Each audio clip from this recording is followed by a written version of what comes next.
My name is Margaret. I'm 66 years old, and my own daughter accidentally sent me a voice message that was meant for her husband. What I heard about myself in that audio made me leave the very next morning with a plan she would never see coming. Ricardo, I can't take having my mother in this house anymore. I heard my daughter Grace's voice with a coldness that froze my blood. She's a nuisance. She gets into everything, and on top of that, we're already spending so much money on her. I've been looking into some cheap places. I found one that only costs $800 a month. In that moment, I felt as if the floor had opened up beneath my feet. This was the same daughter for whom I had worked day and night cleaning other people's houses. The same one for whom I paid for college by selling even my jewelry. The same one who cried in my arms when Richard left her at the altar the first time, and I spent my last savings to convince him to come back. But the audio continued, and what came next was even worse.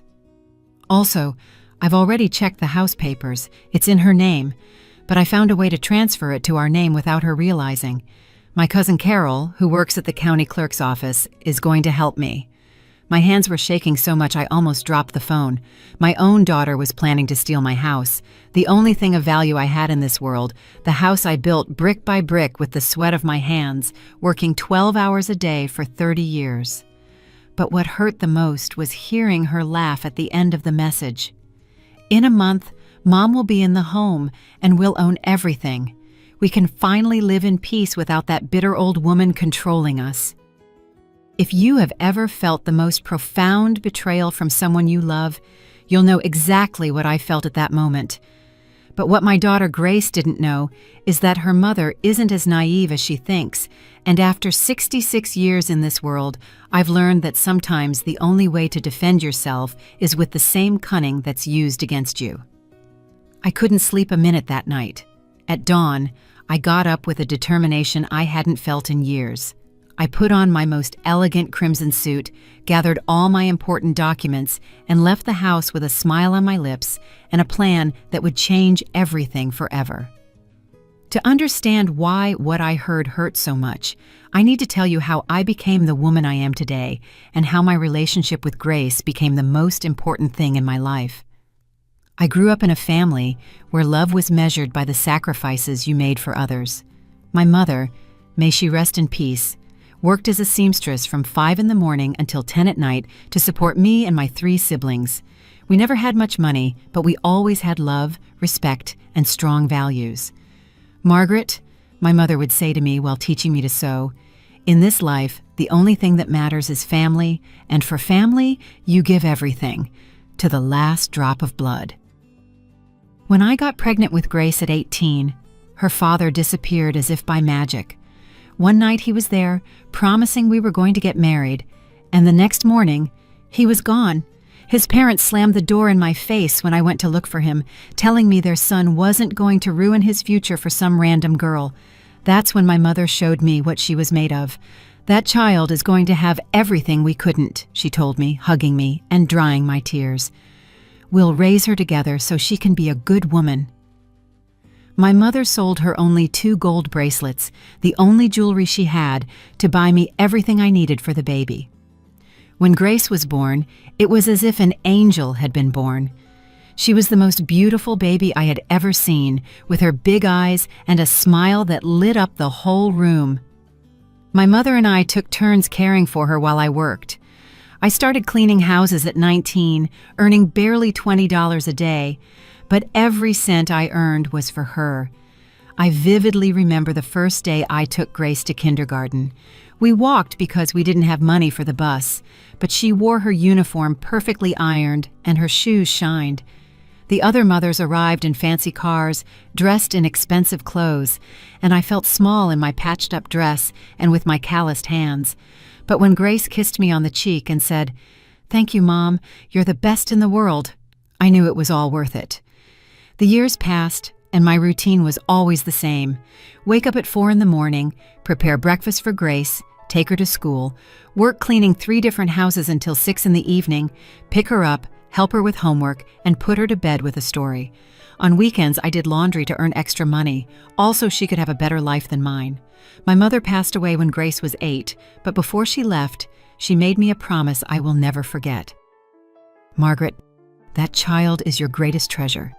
Give her an education, give her love, and she will take care of you when you're old. Our family's blood is good. She won't fail you." Those words gave me the strength to keep going, even when the days were so hard that I wanted to give up. When Grace turned 15, I worked extra days for 6 months to give her the party she deserved. I spent $3,500 on that celebration, money I had been saving to fix our leaky roof. But seeing the look on her face that night, watching her shine in her golden dress as she danced, was priceless. "Mom, I don't know how you give me so much when you have almost nothing," she told me that night while hugging me. "When I grow up, I'm going to give all this back to you, multiplied by 1,000. Throughout high school, Grace was an exemplary student. She had the best grades in her class, participated in school plays, and all the teachers told me she had a brilliant future ahead of her. But keeping up with those studies wasn't cheap. Books, uniforms, field trips, it all cost money I didn't have. I started cleaning a fourth house on Sundays, my only day off, just to be able to pay for it all. When it was time to enroll her in college, the cost was $15,000 a year. I was only earning $400 a month cleaning houses. I did the math, and it was impossible, but a mother does the impossible for her children. I took out a loan using my house as collateral. I sold the only engagement ring her father had given me before he left, and I even sold my mother's sewing machine. "My daughter," I told Grace the day I took her to enroll, "I couldn't go to college, but you are going to be a professional. You'll have a degree. You'll work in an office with air conditioning, and you'll never have to clean other people's houses like your mother." That day, I cried with happiness, watching my daughter sign the enrollment papers for her business administration degree. For all 4 years of college, I continued to work like crazy to pay for all her expenses. Grace needed money for books, for projects, to go out with her friends, for appropriate clothes for presentations. I gave her everything, even if it meant I had to eat beans and tortillas for a whole week to save money. When she graduated, it was the proudest day of my life. Seeing my daughter walk onto the stage in her cap and gown, hearing them call her name, and the ovation from the crowd was as if all my sacrifices had been worth it. After the ceremony, she hugged me, crying, and said, "Mom, this is as much yours as it is mine. I would never have made it here without you. I promise you that now that I'm a professional, you will never have to suffer again." A year later, Grace met Richard at her job.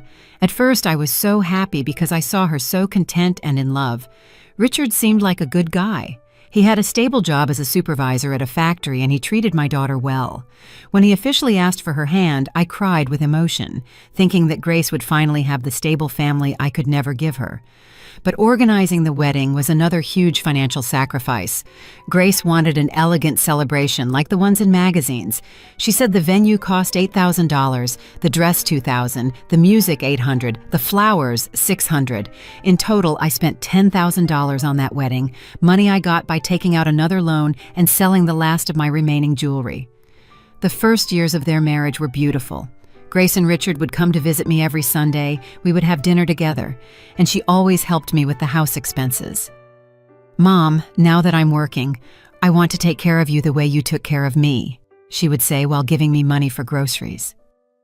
I finally felt that my sacrifices had paid off, that I had a grateful daughter who truly loved me. But everything changed 3 years ago when Richard lost his job and they started having financial problems. They began to constantly ask me for money, and as always, I couldn't say no. First, it was $1,000 for monthly expenses, then $2,500 for a down payment on a new car, then $3,000 to pay off credit card debts. Everything began to change subtly after I lent them that $3,000 for their debts. At first, there were small details that I justified in my mind, thinking they were a result of the stress from their financial problems. But now, after hearing that message, I understand it wasn't stress. It was the beginning of a calculated plan to push me out of their lives. The first sign was when they stopped coming on Sundays. "Mom, we're so busy with Richard's new job," Grace would tell me on the phone. "You know how it is. We need to show we're responsible." I understood, or at least I thought I did. After all, it was natural for a young couple to want to focus on getting ahead. But then the excuses for not answering my calls started. I would call in the mornings and Grace would say, "Mom, I'm in an important meeting. I'll call you later."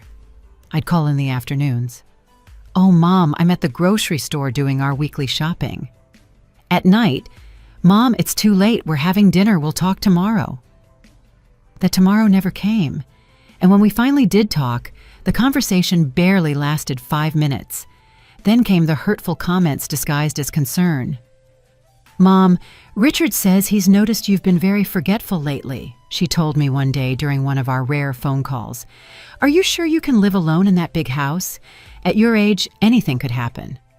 I laughed nervously, thinking they were exaggerating, but the seed of doubt had already been planted. One afternoon, I decided to visit them without warning, bringing them the pineapple dessert that Richard loved so much. When I knocked on the door, I heard laughter and voices inside, but it took them almost 5 minutes to open it. "Oh, Mom, what a surprise!" Grace said with a forced smile that didn't reach her eyes. "We were just organizing some work papers."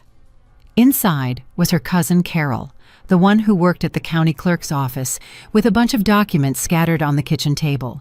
When they saw me come in, Carol quickly gathered all the papers and stuffed them into a folder.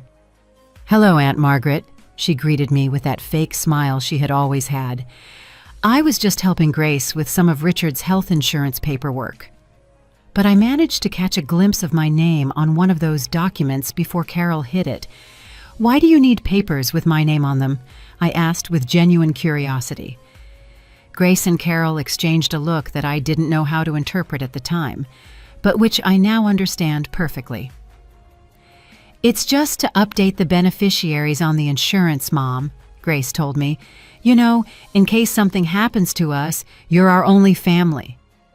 That explanation calmed me down at the time, but later I started to notice that whenever I mentioned the subject, Grace would quickly change the conversation. "Mom, why don't you tell me about the garden?" she would say. "Oh, Mom, did you see the new show that's on Channel 5? It was then that the deliberate forgetfulness started. They would invite me to lunch, and when I arrived at the restaurant, they weren't there. "Oh, Mom, we forgot to tell you we had to cancel," they would say later. "Richard had a work emergency." This happened 3 times in 2 months. The 4th time it happened, I was left sitting alone in that restaurant for an hour, feeling like a fool, while other families all around me enjoyed their meals together. They also started excluding me from important family events. I found out by chance, talking to my neighbor Miss Rose, that they had had a barbecue to celebrate Richard's birthday. "How strange you weren't there, Margaret," Ms. Rose told me. "I saw them buying meat for like 20 people at the supermarket." When I asked Grace why I hadn't been invited, she said, "Oh, Mom, it was a very informal thing. We didn't want to bother you." But the straw that broke the camel's back was when they decided to move into my house temporarily. "Mom, they're going to paint our apartment, and we need to stay with you for about a month," Grace told me. "Besides, this way we can spend more time together. Don't you think it's perfect?" I was happy to have them close again. I thought we would finally regain the closeness we had lost. However, from the very first day they arrived, things became different in my own house. Richard started complaining about everything. That my TV was too old, that the internet was too slow, that the shower didn't have enough water pressure. "Aunt, this house needs a lot of repairs," he would say. "At your age, maintaining such a big property must be very difficult." Grace started reorganizing my things without asking. "Mom, these plates are too old. I'm going to replace them with new ones," she would say. "And these clothes you have in the closet are so out of style. We should just donate them." Little by little, my house stopped feeling like my house. It was as if I were a guest in my own home. Then the quiet conversation started, which would stop when I walked into the room. I would see them talking in the kitchen, and when I appeared, they would immediately change the topic to something trivial, like the weather or the news. "What were you talking about?" I would ask them. "Nothing important, Mom," Grace would reply. "Just about the house expenses." One night, I heard Richard talking on the phone on the patio. "Yeah, we're already living here." "No, she doesn't suspect a thing. Carol says she can have all the papers ready in 2 more weeks." When I went out to ask him who he was talking to, he said it was his boss about a work project. They also started subtly controlling my finances.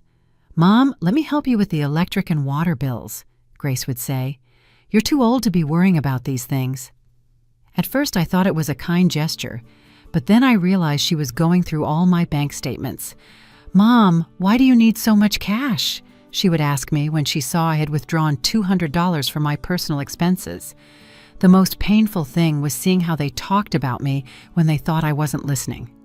One afternoon, I was trimming the plants in the garden when I heard Richard tell someone on the phone, "My mother-in-law is getting harder to handle. She's becoming very stubborn with age." Grace laughed in the background and added, "It's true, lately she forgets things and gets very difficult when we try to help her." But what really made me open my eyes was when they started making comments about my mental health in front of other people. My friend of many years, Ms. Letitia, came to visit, and Grace told her, "Oh, Letitia, my mom has been so confused lately. Yesterday she wanted to go for a walk at 10 at night because she thought it was morning." That was a complete lie. I had never done such a thing, but I saw how Letitia looked at me with pity and concern. "Oh, Margaret, it's a good thing you have Grace to take care of you," she said.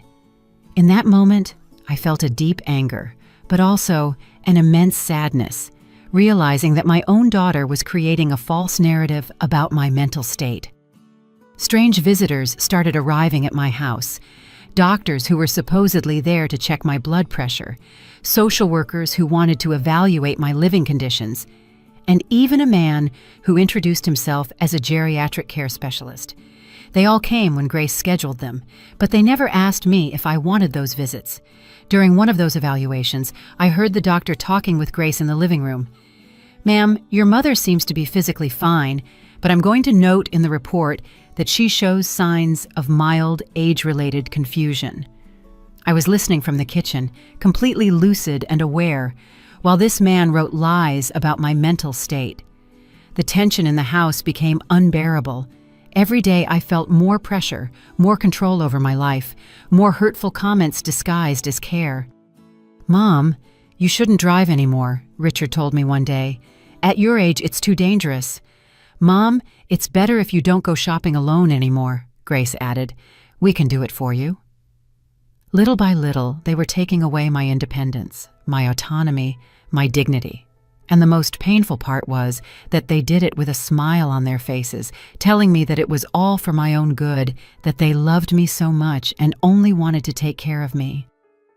The moment that changed everything forever came that Tuesday afternoon, when my world fell apart with a simple technological error that revealed the cruelest truth I had experienced in my 66 years.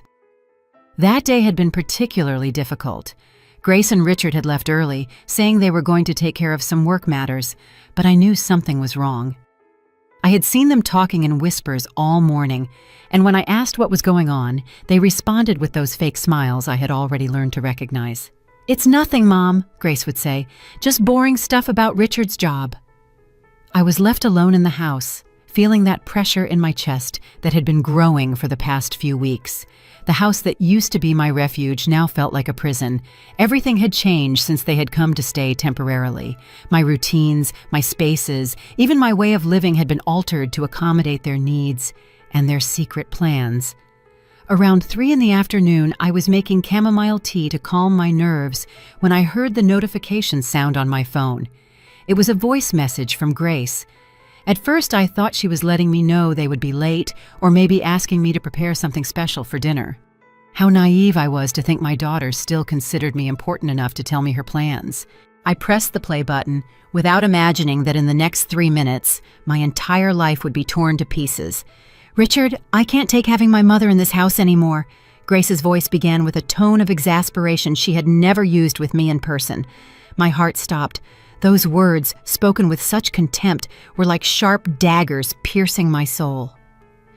This was not the sweet daughter who would hug me and say, "I love you, Mom," every time she left. "She's a total nuisance, Richard. She gets into everything we do, always asking questions, always there, and on top of that, we're already spending so much money on her. I've been looking into some cheap places. I found one on the outskirts that only costs $800 a month. With what we save, we can finally remodel the kitchen we want so badly and even get new furniture for the living room. Every word was like a physical blow. My own daughter, the child to whom I had dedicated my entire life, was talking about me as if I were a piece of old furniture that needed to be discarded. The $800 the home would cost was exactly what I had been giving them every month for their personal expenses, money that came from my pension and my small savings. But the audio continued, and what came next completely destroyed me. Also, I've already checked all the house papers. It's in her name, but Carol already explained how we can transfer it to our name without her realizing. It's going to be about $500 in bribes and fees, but it's worth it. My cousin already has experience with these kinds of arrangements. In that moment, I understood everything. Carol's casual visits with her folders full of documents, the conversations that stopped when I appeared, the specialists who had come to evaluate my house and my mental state, it had all been part of a meticulously orchestrated plan to have me declared incompetent and steal my property. My house, the house I had built brick by brick, working 12 hours a day for 30 years. The house where I had raised Grace, where we had celebrated her birthdays, where I had cried when she graduated from college, where I had dreamed that one day my grandchildren would play. That house, which was worth approximately $485,000 and represented all my assets, all my future, all my security. I already spoke with the director of the St. Francis home, Grace's voice continued, with a coldness that chilled me to the bone. I explained the situation. I told him that my mother has early-stage dementia and that it's dangerous for her to live alone. He was very understanding. He says they see cases like this all the time. I've already signed all the preliminary admission papers. My legs trembled so much I had to sit on the kitchen floor. My own daughter had lied to a stranger about my mental state. She had signed papers to have me institutionalized without my consent, and she was doing it with the same ease with which one plans a vacation. "The plan is perfect, honey," she went on, talking to Richard. "Next Tuesday, we're going to tell her she has a routine medical appointment. We'll take her to the home, check her in, and by the time she realizes what happened, she'll already be inside, and we'll have legal guardianship. Carol says that with the medical reports we got, which say she has mental confusion, it will be very easy to prove she can't make decisions on her own. Those fake medical reports they had fabricated with the help of corrupt doctors, those evaluations I had allowed, thinking they were for my health. It had all been a farce to build a file that would justify taking away my freedom and my rights." Richard could be heard in the background, laughing and adding comments that I couldn't understand clearly, but his tone of approval was evident. The man I had welcomed into my family, whom I had helped financially, whom I had treated like a son, was actively participating in the plan to destroy my life. "The best part of all," Grace continued with a laugh that broke my heart, "is that she'll never suspect a thing. She thinks we're the perfect children who adore her. She still says, 'Thank you for taking care of me, honey,' when I bring her breakfast in bed. If she only knew that I'm giving her that breakfast to keep her calm while I prepare her funeral in life." In that moment, something inside me broke irreparably. It wasn't just the betrayal. It wasn't just the pain of discovering that my daughter hated me. It was the humiliation of realizing that while I blessed her every night in my prayers, thanking God for giving me such a good daughter, she was calculating how many days were left until she could get rid of me. With the $485,000 the house is worth, we can pay off all our credit card debts, the car loan, and we'll even have enough left over to go to Europe on vacation like we've always wanted, Grace continued. And the best part is we won't have to pretend to love her anymore. No more Sundays pretending we like her horrible food. No more listening to her repetitive stories from when she was young. Every word was another stab. My food, which I prepared with so much love every Sunday, hoping they would come to visit. My stories, which I told because I wanted to share the beautiful memories of my youth with them and teach them about our family. Everything I thought was love and connection was for them a nuisance they had to endure. In a month, Mom will be in the home, and we'll own everything, Grace finished saying. We can finally live in peace without that bitter old woman controlling us. Besides, the life insurance she has is in our name, so if something happens to her at the home, God forgive me for saying this, it wouldn't be so bad. Those last words froze my blood. Not only did they want to steal my house and my freedom, but they had coldly calculated that my death would also be convenient for them. They had turned their own mother into an investment, hoping to gain profits from both my life and my death. The message ended with laughter and comments about what restaurant to choose for dinner that night, as if they had just planned a vacation instead of the total destruction of the life of the woman who had loved them more than anything in the world. I stayed seated on my kitchen floor for I don't know how long, with the phone still in my hand, replaying the message over and over, hoping I had heard wrong, hoping it was a nightmare I was going to wake up from. But every time I listened, the reality became more raw, more painful, more definitive. That night, I couldn't eat, I couldn't sleep, I couldn't do anything but walk around my house, looking at every object, every photograph, every memory I had built, thinking that one day I would lovingly pass it on to my daughter. Now I knew that all of it was going to be stolen, sold, or thrown in the trash without any respect for the memories it represented. But as I walked through my house in the dark of that morning, something began to change inside me. The sadness and pain started to transform into something I hadn't felt in a long time. Pure, cold determination. My daughter thought I was a naive old woman who was easy to manipulate, but she had completely underestimated the woman who had raised her. At dawn, I got up with a mental clarity I hadn't had in months. I put on my most elegant crimson suit, the one I kept for special occasions. I grabbed my purse with all my important documents and left the house before Grace and Richard woke up. I had a plan, and they had no idea what was coming. That morning, I woke up at exactly 5 o'clock as if my body knew it was the most important day of my life. All night long, I had been planning every move, every word, every detail of what I was going to do. I was no longer the naive Margaret who had allowed her own daughter to manipulate her for months. Today, I was going to show Grace that she had completely underestimated the woman who had raised her. I put on my crimson pantsuit, the same one I had worn to her college graduation. I put on my makeup carefully, styled my hair elegantly, and put on the pearl earrings my mother had left me. I wanted to look like the strong, dignified woman I was, not the vulnerable victim they thought I was. Before I left, I wrote a note and left it on the kitchen table. Left early to take care of some personal matters. Will be back in the afternoon. Love, Mom. I didn't give them any more details because they didn't deserve them. For months, they had made decisions about my life without consulting me. Now it was my turn to act without giving them an explanation. My first stop was the bank. I arrived exactly when they opened, at 8 in the morning. "Good morning, Ms. Baker," said Nora, the manager who had known me for 15 years. "How can we help you today?" "Nora, I need to review all the transactions in my account for the last 6 months, and I want to change all my beneficiaries," I told her with a firmness that surprised her. "I also need you to explain to me if anyone has tried to access information about my accounts without my authorization." Nora frowned as she reviewed my file on the computer. "Ms. Baker, I have several inquiries about your account registered here made by your daughter Grace. She presented a letter signed by you, authorizing her to review your bank statements to help you with your finances." My blood boiled. "Nora, I never signed that letter. Can you show me that document?" When I saw the supposed authorization, I immediately recognized that the signature had been forged. It was similar to mine, but I had never written my name with that slant. "This is a forgery," I told her, showing her my ID so she could compare the signatures.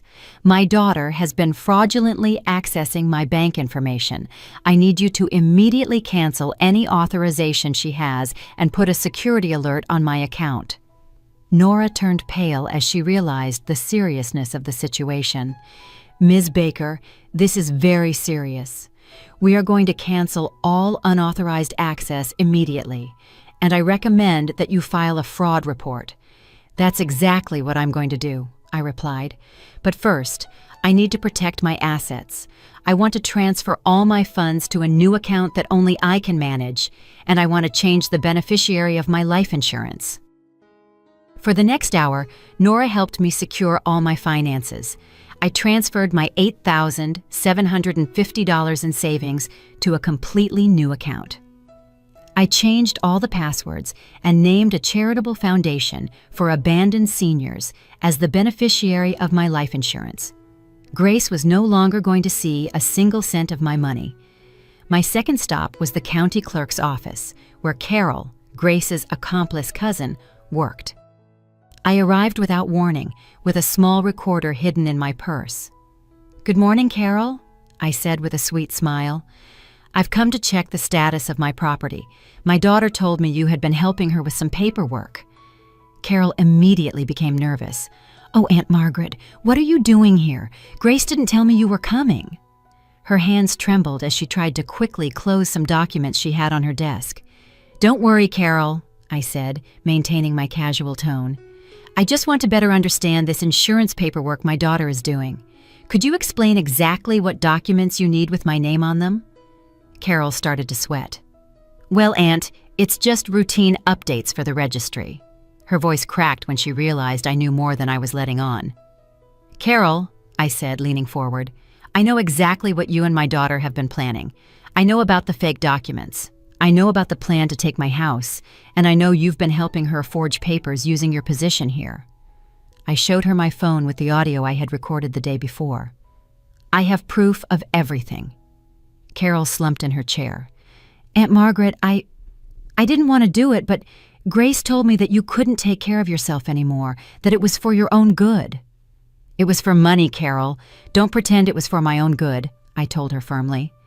"Now you have two options. Either you help me reverse everything you've done, or I go straight to your boss and show them the evidence that you've been forging official documents." Carol started to cry. "Please, Aunt, I can't lose my job. I have 3 kids to support."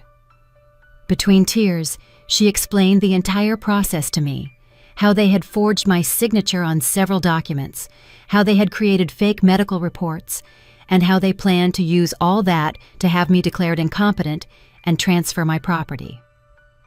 "All right, Carol," I said after she had confessed everything. "You're going to help me fix this, and then you're going to look for another job. But if you help me now, I won't press criminal charges against you." Over the next 2 hours, Carol helped me invalidate all the fraudulent documents they had created. She also gave me copies of everything as evidence, including the fake medical reports and the property transfer documents they had prepared. My third stop was with Attorney Harrison Ford, the most respected lawyer in the city. "Attorney Ford," I said, showing him all the evidence I had collected, "I need your help to stop a fraud and protect my rights." Attorney Ford reviewed all the documents with professional attention. "Ms. Baker, this is a very serious case of family fraud. We have more than enough evidence to press criminal charges. But tell me, what exactly do you want to achieve?" "I want justice, attorney," I replied. "But most of all, I want my daughter to learn that actions have consequences. For 66 years, I have been too good, too generous, too understanding. It's time for someone to defend me, even if I have to do it myself." The attorney smiled with admiration. "Ms. Baker, we are going to prepare a legal strategy that protects all your rights and sends a very clear message about the consequences of trying to defraud a senior citizen." For the next few hours, we prepared a civil lawsuit for fraud, falsification of documents, and attempted illegal appropriation. We also prepared a criminal complaint against Grace, Richard, and Carol.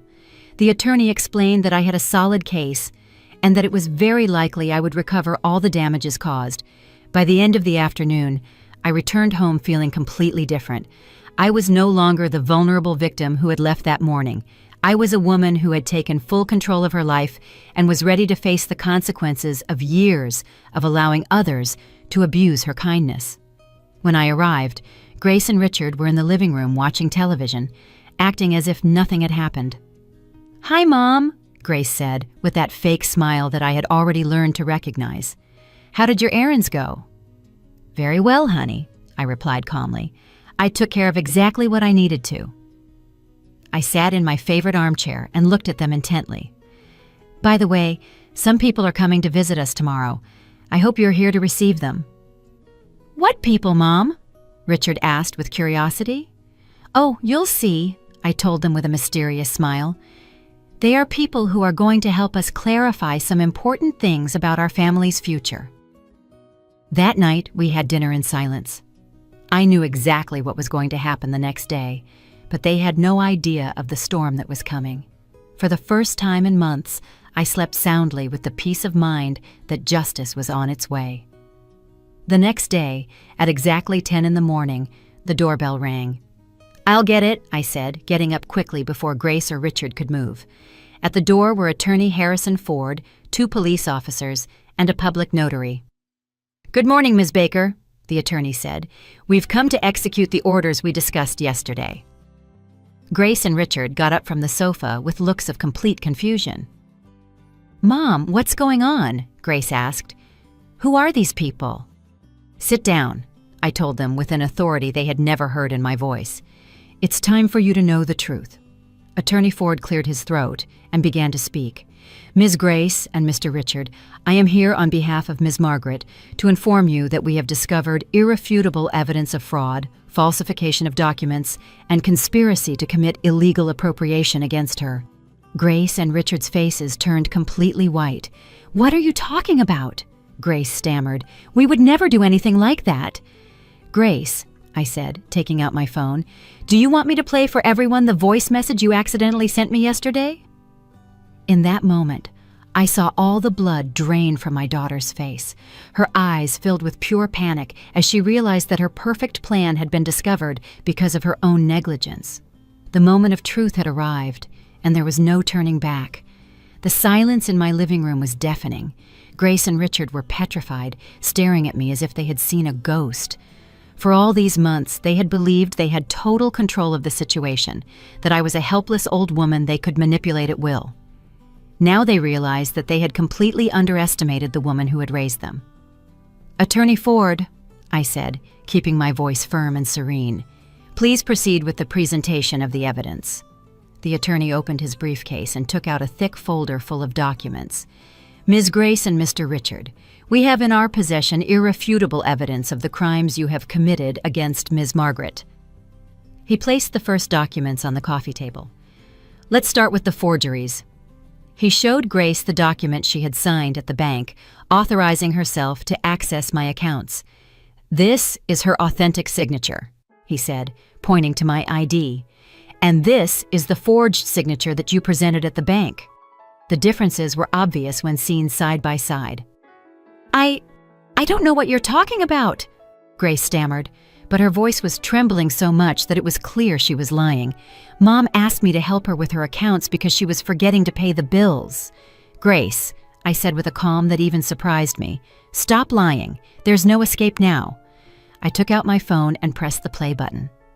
My own daughter's voice filled the room. "Richard, I can't take having my mother in this house anymore. She's a total nuisance. She gets into everything we do."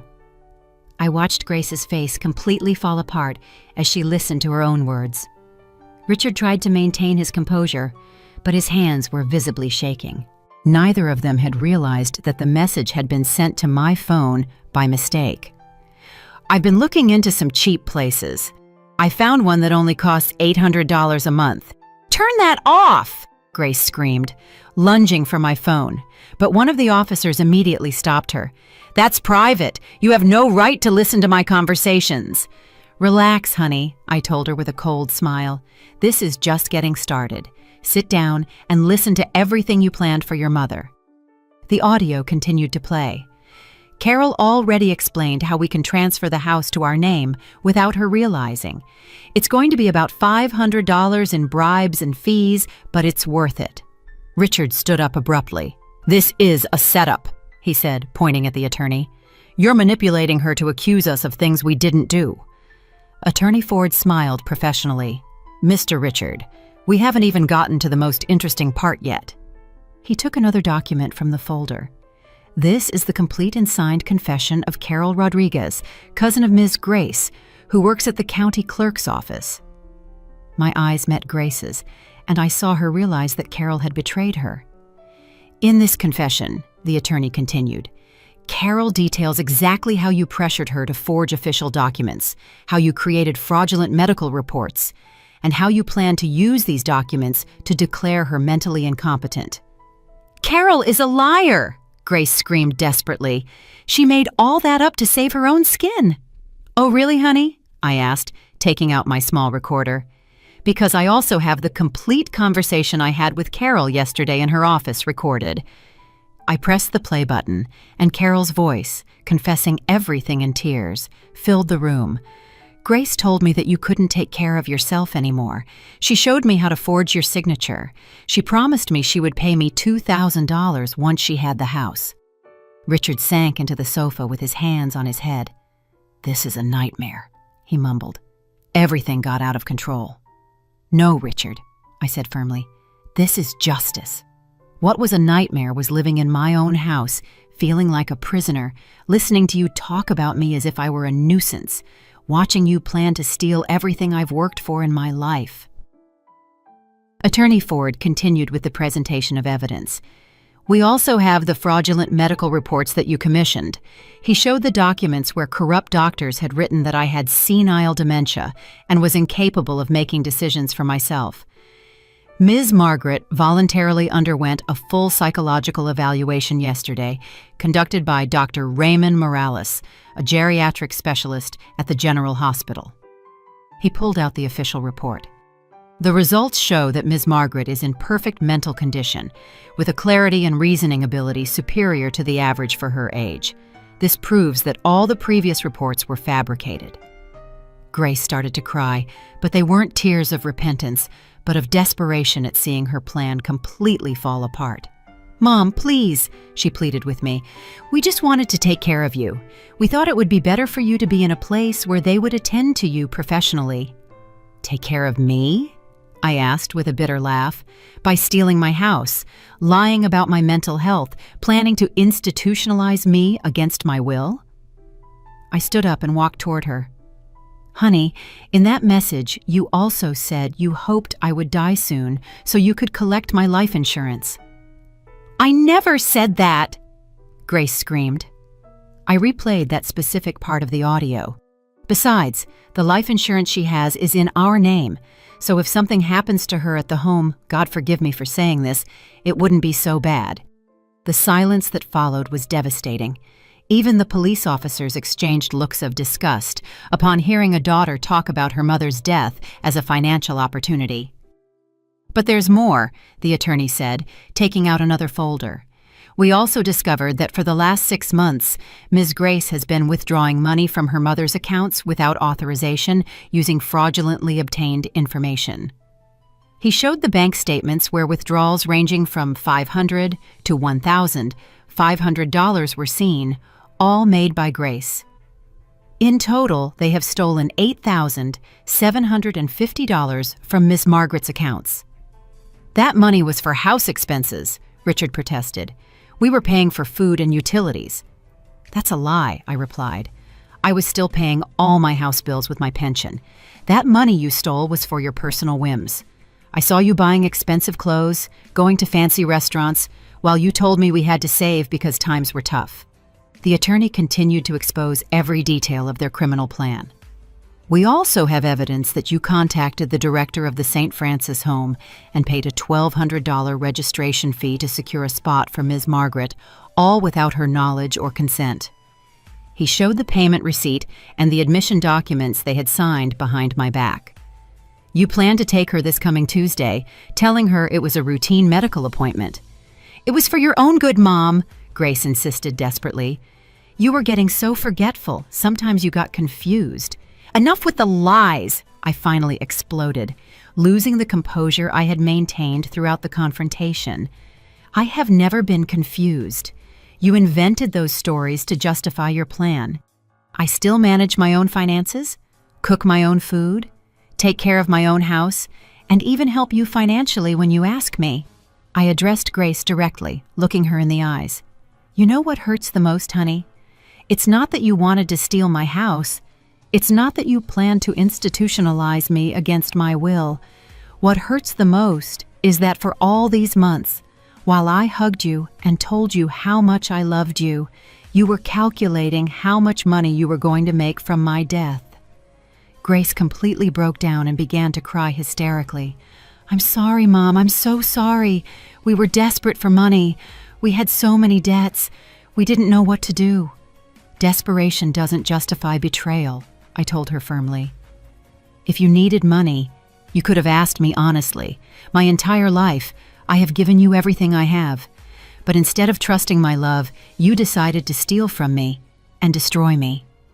The police officer approached with handcuffs in his hand.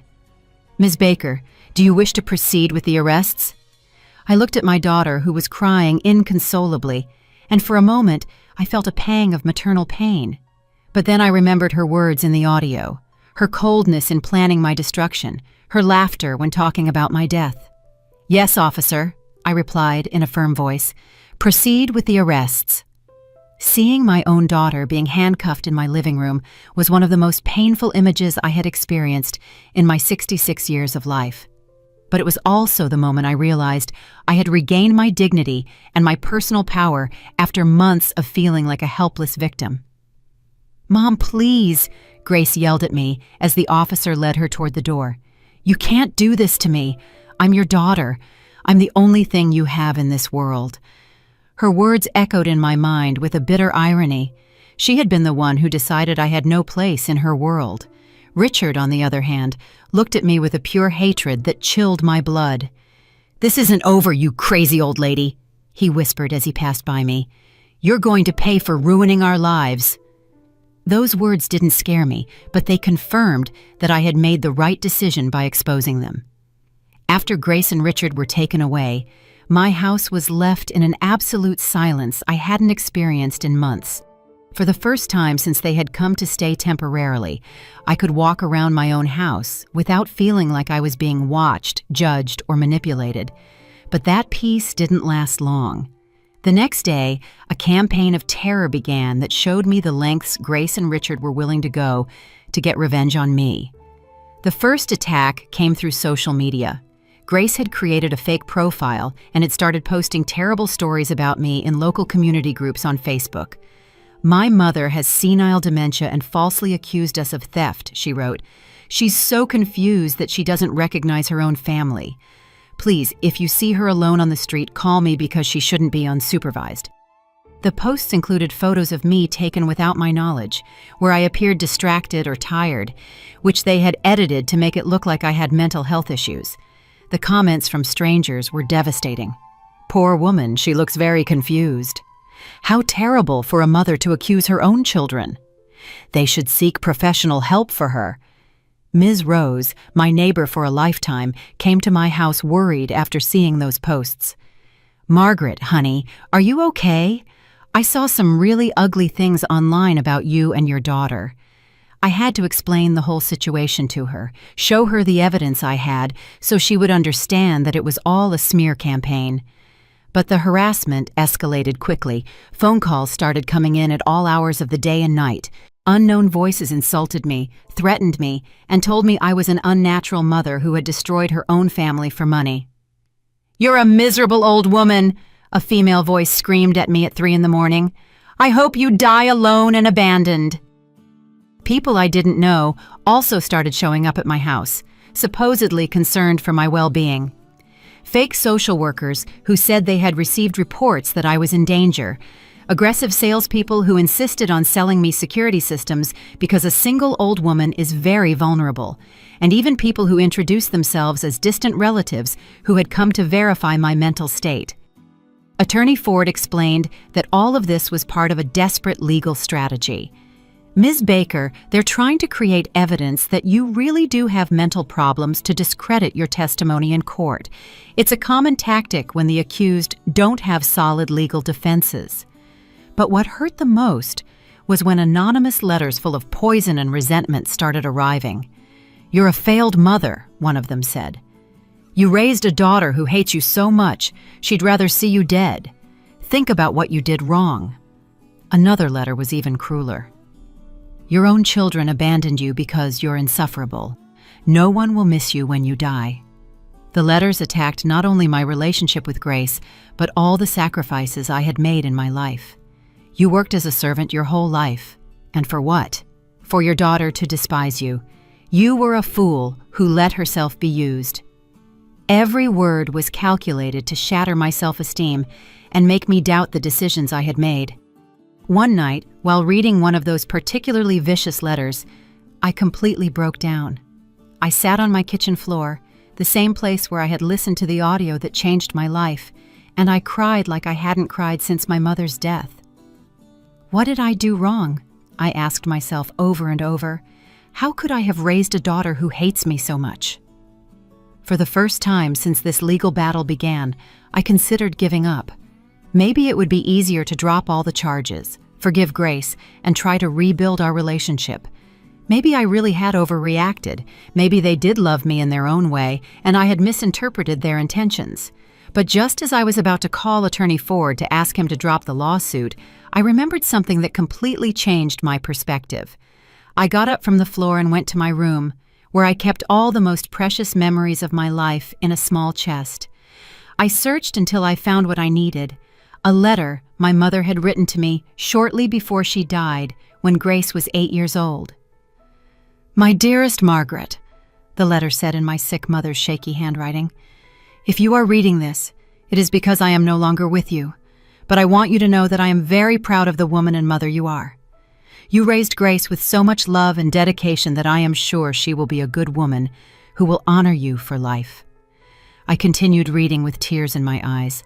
"But if things ever get difficult, if someone tries to hurt you or take advantage of your good heart, remember that you are stronger than you think. Don't allow anyone, not even your own daughter, to trample on your dignity. True love never seeks to destroy, never seeks to steal, never seeks to humiliate." The last lines of the letter gave me the strength I needed. "Margaret, you deserve respect, you deserve genuine love, you deserve to live your final years in peace and dignity. If someone can't give you that, then they don't deserve to have you in their life, no matter how much blood you share with them."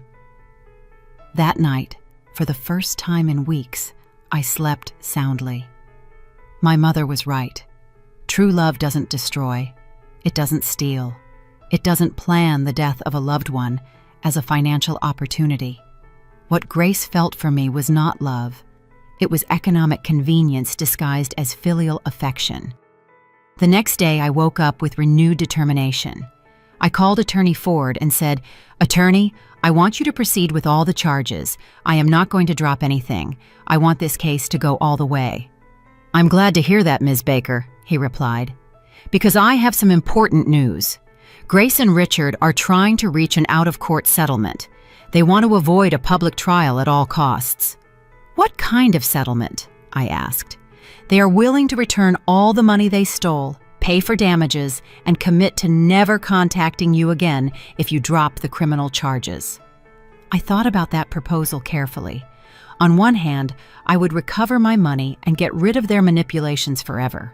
On the other hand, they wouldn't face the full legal consequences of their actions. "Attorney," I finally said, "I accept the settlement, but with one additional condition.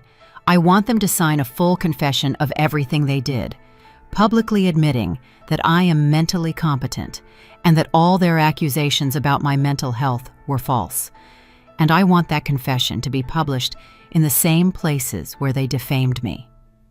"That's very intelligent, Ms. Baker," the attorney told me. "That will completely clear your reputation and prevent them from continuing the smear campaign." A week later, Grace and Richard signed the agreement. I recovered my $8,750 plus $15,000 more in damages. But more important than the money, I recovered my peace of mind and my dignity. The public confession was devastating for them, but liberating for me. We Grace Baker and Richard Williams, admit that we falsely accused Ms. Margaret of having mental problems. We admit that we planned to steal her property and that we created fraudulent documents to declare her incompetent. Ms. Margaret is in perfect mental condition, and we invented those stories to justify our criminal actions. That day, exactly 1 month after hearing the audio that changed my life, I realized that I had achieved something that seemed impossible. I had defeated those who tried to destroy me, and I had done it with intelligence, dignity, and by always sticking to the law. But my story wasn't over yet. I had a new life to build, and I knew exactly how I wanted to live it. With the legal agreement signed and my reputation completely restored, the time came to make the most important decisions of my new life. I was no longer the naive Margaret who had allowed her kindness to be abused for decades. I was a 66-year-old woman who had learned that true strength doesn't come from enduring abuse, but from defending yourself with intelligence and dignity. The first action I took was to completely change my will. I summoned Attorney Ford to my house and dictated my new final wishes. Attorney, I want all my assets, including this house and all my savings, to be donated to the Golden Hope Foundation, which helps senior citizens abandoned by their families. Are you completely sure about this decision, Ms. Baker? The attorney asked me. It's a considerable estate, approximately $490,000, including the house, your savings, and the compensations you received. Completely sure, I replied firmly. I want that money to help people who truly need it, not ungrateful children who see their parents as a financial investment. I also stipulated that if Grace tried to contest the will, she would automatically lose any right to receive even a penny. My second decision was to move. I no longer wanted to live in the house where I had been betrayed, where I had heard my own daughter plan my destruction. Attorney, I want to sell this property and buy something smaller, more in line with my current needs. In 3 weeks, I found the perfect place, a beautiful apartment in a residential complex for active seniors with gardens, recreation areas, and a community of people my age who valued independence and dignity. The apartment cost me $85,000, and with the $95,000 I had left from the sale, plus the legal compensations, I had enough money to live comfortably for the rest of my life. But my most satisfying revenge was completely legal and absolutely devastating for Grace and Richard. It turns out that during my investigation with the attorney, we discovered that they had lied on their tax returns for the past 3 years. They had reported much lower incomes than their real ones to pay less in taxes. But at the same time, they had been living a lifestyle that didn't match those reported incomes. Ms. Baker, the attorney told me with a smile, I have information that might interest the IRS. He showed me evidence that Richard had been working unreported side jobs and that Grace had been selling products online without declaring those earnings. Attorney, as a responsible citizen, I believe it is my duty to report any tax evasion I am aware of, I told him with a smile that reached my eyes. After all, we all must contribute fairly to the country's upkeep. A week later, the IRS initiated a full audit of Richard and Grace. They discovered that they owed $22,000 in back taxes, plus penalties and interest that brought the total debt to $35,000. But since they didn't have that money available, they had to sell their car, pawn their jewelry, and take out high-interest loans to avoid going to jail for tax evasion. My third revenge was professional. During the investigation, we also discovered that Carol, the cousin who worked at the county clerk's office, hadn't been the only public employee involved in the fraud. There was an entire network of corruption that facilitated these kinds of thefts against seniors. With the help of Attorney Ford, we turned over all the information to the appropriate authorities. The investigation resulted in the dismissal of 6 public employees, including Carol, and the discovery of at least 12 similar cases to mine, where they had stolen properties from seniors using fake documents. When the scandal became public in the local newspapers, Grace and Richard became the perfect example of unnatural children who abused their elderly parents. Their names and photographs appeared on the front page with headlines like, family betrayal that shocked the city, and children planned to steal 66-year-old mother's home. But my most intelligent revenge was social. It turns out that Grace worked at a prestigious company where personal reputation was essential for professional growth. When her boss found out about the scandal through the newspapers, he called her into his office for a very uncomfortable conversation. "We cannot have employees involved in family fraud scandals," he told her. "Our company has a reputation to protect." Although he didn't fire her immediately, he demoted her to a less important position and made it very clear that she would have no opportunities for promotion in the near future. Richard also faced consequences at his job. His supervisor, upon learning that he had participated in a plan to defraud his mother-in-law, told him, "If you are capable of stealing from your own family, how do we know you won't steal from us?" He lost all opportunities to get the promotion he was hoping for, but what satisfied me the most was seeing how their own friends and family rejected them. Richard's sister refused to speak to him after finding out what they had planned to do to me. "How could you participate in something so cruel against an old woman who had only treated you with love?" she screamed at him during a family confrontation that was witnessed by several neighbors. Grace's friends also gradually abandoned her. The mothers in her social circle didn't want to associate with someone who had so cruelly betrayed her own mother. If she's capable of doing that to the woman who gave birth to her, what won't she be capable of doing to us? They would comment among themselves. Even at the supermarket and pharmacy, where they had known them for years, people would point and whisper behind their backs. They had become a public example of what not to do to elderly parents. Throughout this entire process, I never acted with hatred or a thirst for revenge. Every action I took was legal, ethical, and justified. I didn't lie about them. I didn't invent false accusations. I didn't threaten them or hurt them physically. I simply allowed the natural consequences of their own actions to run their course. 6 months after the day I heard that fateful audio, I ran into Grace at the mall. She looked haggard, tired, and much older than her 35 years. When she saw me, she approached with tears in her eyes. "Mom," she said in a broken voice, "please forgive me. I understand you're angry, but we've already paid the price. We lost everything. Our credit is ruined. Richard lost his promotion. I had to take a job with a lower salary. Don't you think that's punishment enough?" I looked her directly in the eyes, without hatred, but without weakness. "Grace, I didn't punish you. The consequences of your actions punished you. You decided to plan my destruction. I just decided to defend myself." "But we're family," she pleaded. "Blood is blood, Mom. You can't abandon your only daughter." "Blood doesn't give you the right to mistreat, steal from, or plan someone's death," I replied calmly. "For 35 years, I was your unconditional mother. For 3 months, you were my calculating executioner. You can't ask me to forget that just because you're now facing the consequences." "So you're not going to forgive me?" she asked, crying. "I already forgave you, Grace," I told her honestly. "Forgiving you was necessary for my own peace of mind, but forgiving doesn't mean forgetting or allowing you to hurt me again. Forgiving doesn't mean pretending nothing happened. Forgiving doesn't mean giving you another chance to destroy my life." I left her crying in that mall and walked away toward my new apartment, where my new life awaited me.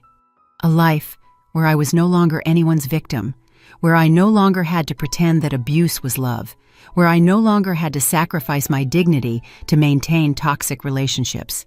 For the first time in decades, I was completely free. A year after that encounter at the mall, my life had taken a path I never imagined possible at 67 years old. I woke up that spring morning in my beautiful apartment with the sun filtering through the white curtains that I had chosen myself, without anyone telling me they were too expensive or unnecessary. I made my coffee in the small but perfect kitchen for my needs, and I sat on my balcony to contemplate the gardens of the residential complex. In the distance, I could see other residents doing their morning exercises, tending to plants, or simply enjoying the tranquility. We were all seniors who had decided to live our final years with dignity and independence. "Good morning, Margaret," greeted my neighbor Nora, a 72-year-old woman who had become my best friend.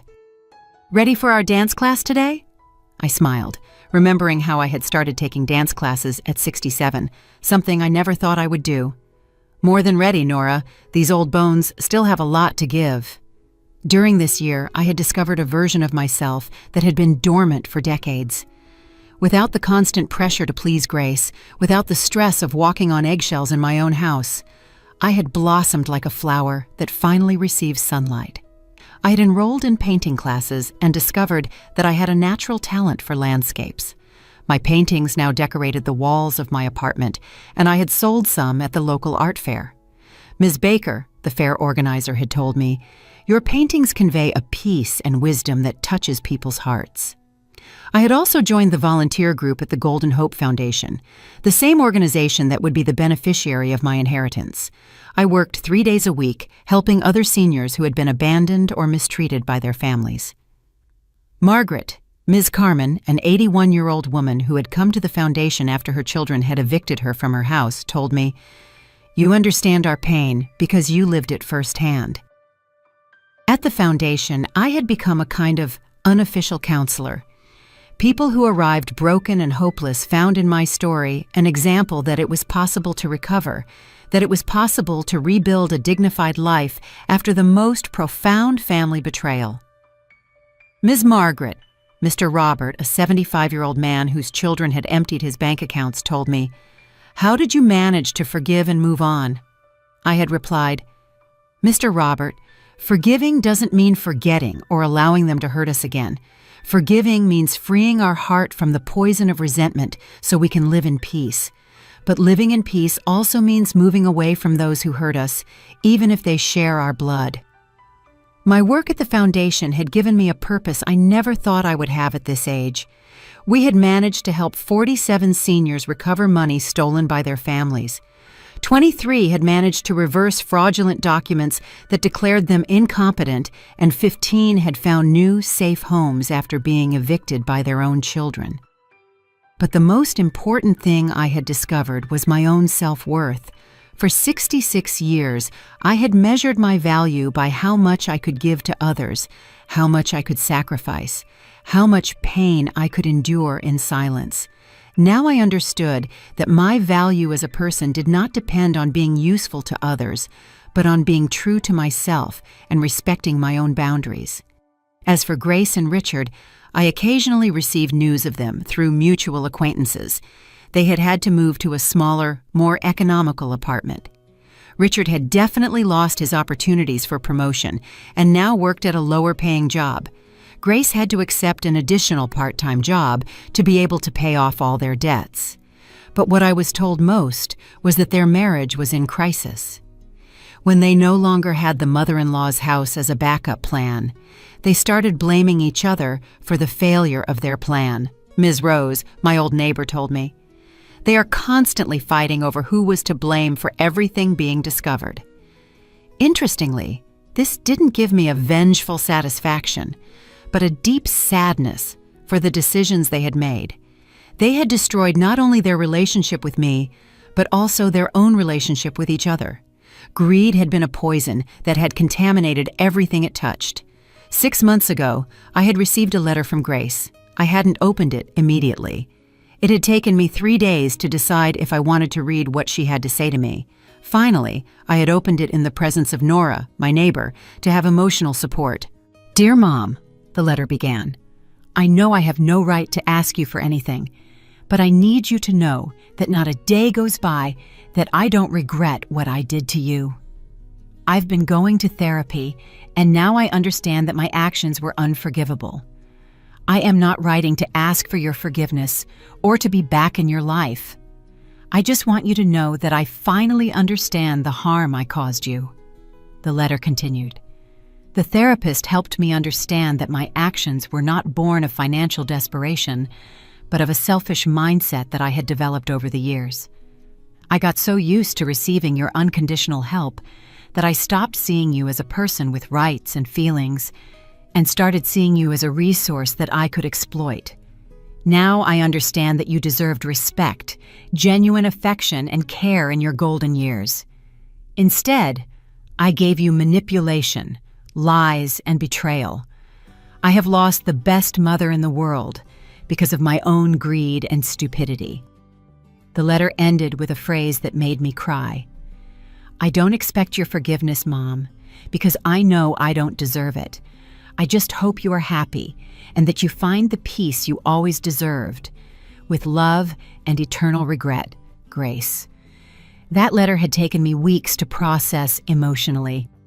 On one hand, I was happy to know that Grace finally understood the magnitude of what she had done. On the other hand, it was already too late to rebuild our relationship. Some wounds, even if they can heal, leave scars that are too deep to allow things to go back to how they were before. I had responded with a brief but honest letter. Grace, I accept your apology, and I'm glad to know you're seeking professional help. I forgive you because holding a grudge would harm me, but forgiving doesn't mean forgetting, and it doesn't mean I can trust you again. I wish you the best in your life, but my life is now at peace without you. With affection, but without a way back, your mother. On the quiet nights in my new home, I often reflected on the lessons this experience had taught me. The most important was that true love never seeks to destroy or appropriate the loved one. True love respects, protects, and seeks the well-being of the other without expecting anything in return. I had also learned that setting boundaries is not cruelty, but emotional survival. For decades, I had confused extreme sacrifice with maternal love, when in reality, I had been teaching Grace that she could mistreat me without consequences.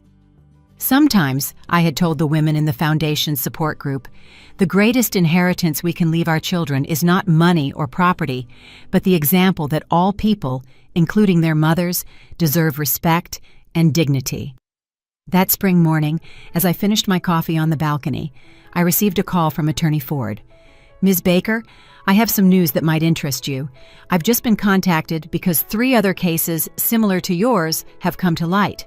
The affected families want you to share your experience on how to deal with these kinds of situations. Of course, Attorney, I replied without hesitation. If my story can help other people defend themselves, I am completely willing to share it.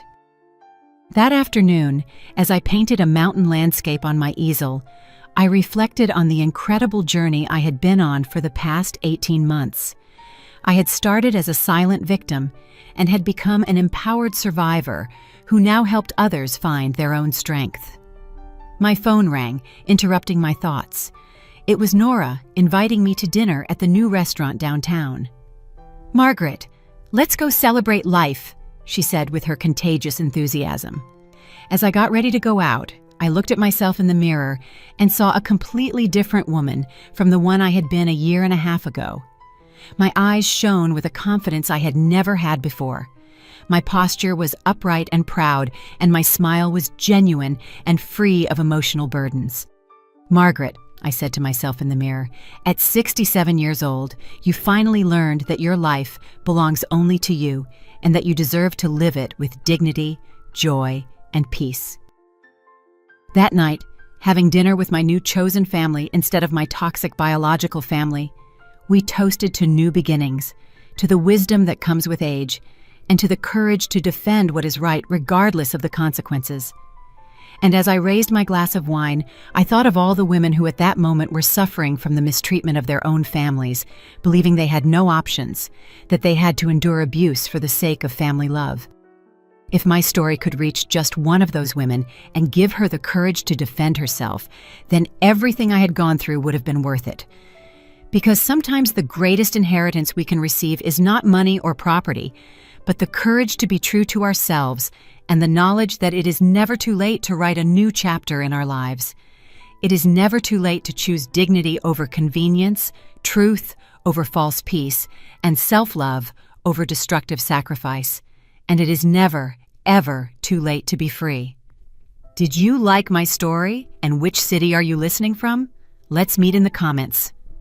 If you liked the story, you can support me by sending a super thanks so I can keep bringing more stories like this. Thank you so much for your sweet support. I'm looking forward to your comments on the story. On the screen, you can see 2 new life stories that I highly recommend. There's so much more on my channel. Don't forget to subscribe. See you in the next life story with love and respect. You know, before I end this video, I want to talk to you for a moment. Not as a narrator, not as someone telling a story, but just as someone sitting across from you, reflecting on what we just experienced together. Because stories like this, they don't just come and go, they stay. They linger in your mind, in your chest, in that quiet space where you start asking yourself questions you didn't expect. I remember the first time I came across a story like this. It wasn't dramatic in the way movies are. There were no grand speeches, no perfect endings, just a woman facing things that felt impossibly heavy, and yet somehow she kept going. Not because she had all the answers, not because she wasn't afraid, but because something inside her refused to give up. And I think that's what makes stories like the one you just watched so powerful. It's not about perfection. It's not about always winning. It's about endurance. It's about what happens when the world tries to defy you, limit you, silence you, and you still choose to stand. Even if your voice shakes, even if your steps are slow. The women in these stories, they not just characters, they represent something real, something that has existed for generations, strength that has been passed down, even though pain, courage that show up, even when it feels like there's nothing left. And if you really think about it, how many times has that kind of strength gone unnoticed? How many stories were never told? How many voices were never heard? That's why this channel exists, to create a space where those stories are not just told but felt, where every moment of struggle matters, where every act of courage, no matter how small, is seen, and where rising again and again becomes something worth honoring. Maybe there was a moment in this story that hit you a little differently. Maybe it reminded you of someone you know. Maybe it reminded you of yourself. And if it did, I hope you hold on to that. Because strength doesn't always look like what we expect. Sometimes it looks like surviving one more day. Sometimes it looks like walking away. Sometimes it looks like starting over when everything in you is tired. But it's still strength, and it still matters. So as you leave this video, don't just move on to the next thing right away. Sit with this for a second. Think about the journeys you just witnessed. Think about what it represents. And most importantly, remember that every story like this is the reminder of something powerful. That no matter how many times someone is pushed down, no matter how many systems try to break them, there is always the possibility of rising again. If this story meant something to you, I'd love for you to stay with us on this journey, because there are so many more stories waiting. Stories that will challenge you, move you, and maybe even change the way you see the world just a little bit. Thank you for being here with me, truly. And until the next story, take care of yourself, keep your heart open, and never forget how powerful it is to rise, even when it's hard. Bye.